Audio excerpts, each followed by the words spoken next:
Salut toată lumea, să vă arăt un mic tutorial cum să faceți ca să, cum se spune, când sunteți acasă să jucați Pokémon Go, dar fără să vă mișcați. De exemplu, eu acum ar trebui să fiu în Londra, dacă puteți vedea.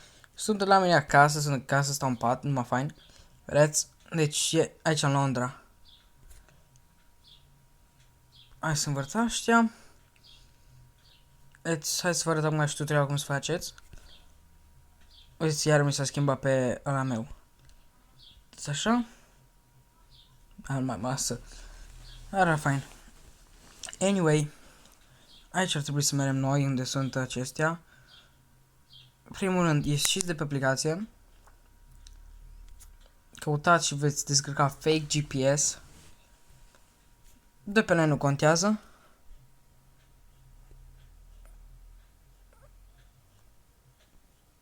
Uite că aici sunt încă aici, cum se numește. Da, greșeala mea, nu. Pe aici ar trebui să fie. Așa. Și uite așa, așa, merge și singur. Deci acum voi putea să accesez acestea.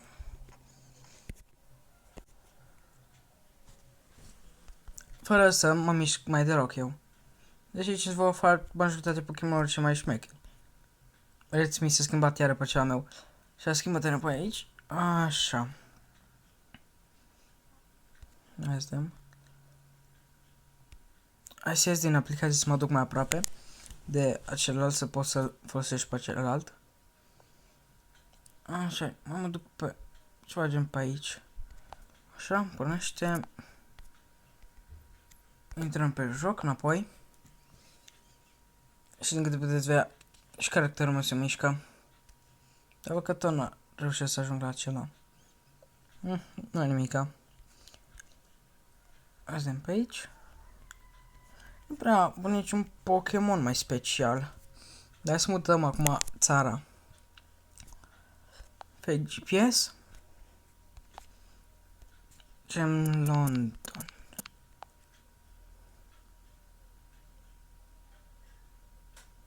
Hai să dăm aici și ceva. Hai să dăm așa.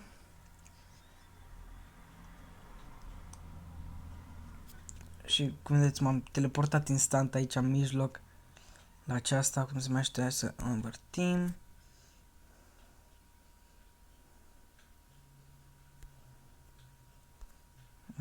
Opa, hai să luăm pe ăsta repede. Așa. Puteți vedea, sunt la mine în casă, deci... Unde-i? Așa. Sunt la maică mea acasă aici, deci nu e la mine. Așa, hai să vedem de l-am prins. Nu. Nu a dispărut. S-a dus și el. Dar oricum noi căutăm pentru Pokémon ceva mai șmecheri. Nu acela.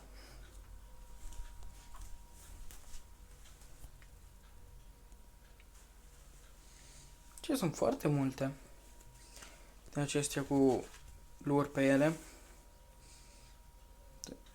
Cam schimbă locațiile. Din când în când.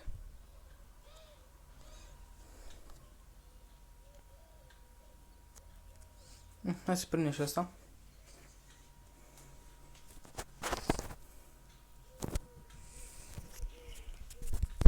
Ar trebui să-l prind. Hai să dăm. Trebuie.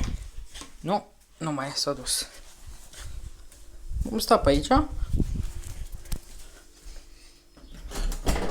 Pentru că există afară aici că să nu mai stau acolo în casă că nu e lumină faină pentru mine.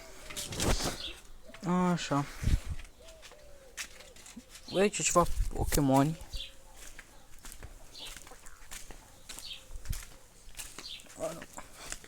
Să mă opresc din mers. Și jocul înregistrează mersul meu și nu e bine. Așa. Opa, uite aici, hai să prindem.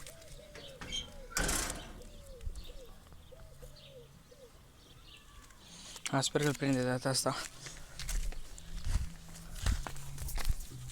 Nu, a dispărut. Unde? Nu, s-a dus iară.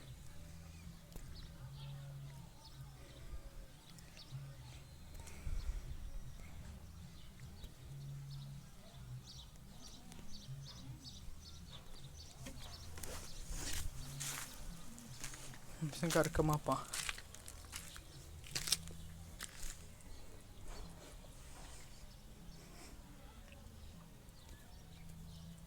Oricum asta a fost tot pentru acest videoclip.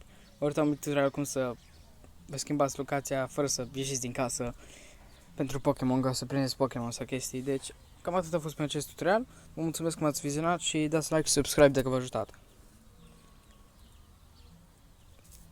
Da, și în primul rând, nu uitați să vedeți și videoclipul care vă arăt cum să instalați jocul dacă nu știți, deci da, la revedere!